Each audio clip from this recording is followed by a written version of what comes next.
Mr. Speaker, on Friday evening last, I received His Majesty's commission to form a new administration.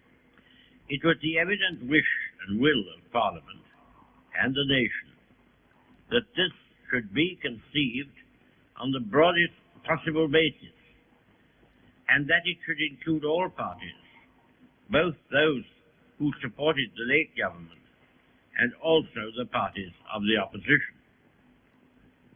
I have completed the most important part of this task.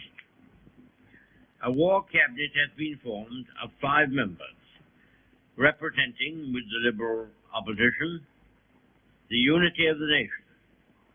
The 3 party leaders have agreed to serve either in the war cabinet or in high executive office. The 3 fighting services have been filled. It was necessary that this should be done in one single day, on account of the extreme urgency and rigor of events. A number of other key positions were filled yesterday, and I am submitting a further list to His Majesty tonight. I hope to complete the appointment of the principal ministers during tomorrow. The appointment of the other ministers usually takes a little longer, but I trust that when Parliament meets again, this part of my task will be completed, and that the administration will be complete in all respects. Sir, I considered it in the public interest to suggest that the House should be summoned to meet today. Mr. Speaker agreed and took the necessary steps in accordance with the powers conferred upon him by the resolution of the House. At the end of the proceedings today, the adjournment of the House will be proposed until Tuesday, the 21st of May, with, of course, provision for earlier meeting if need be. The business to be considered during that week will be notified to members at the earliest opportunity.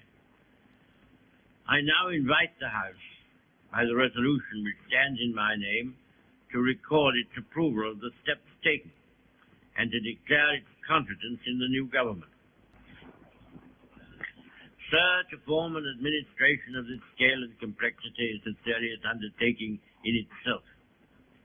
But it must be remembered that we are in the preliminary stage of one of the greatest battles in history, that we are in action at many points in Norway and in Holland, that we have to be prepared in the Mediterranean, that the air battle is continuous, and that many preparations have to be made here at home.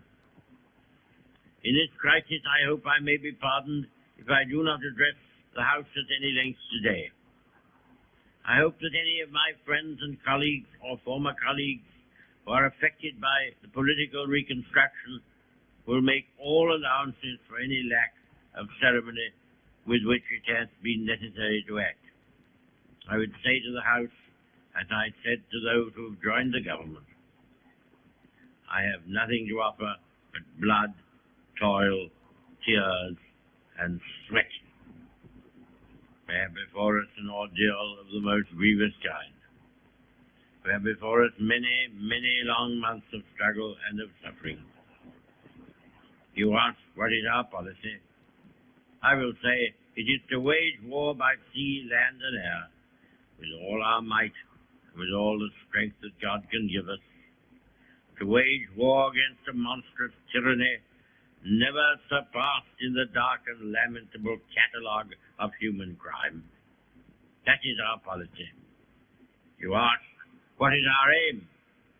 I can answer in one word: victory. Victory at all costs. Victory in spite of all terror. Victory however long and hard the road may be. For without victory there is no survival. Let that be realized.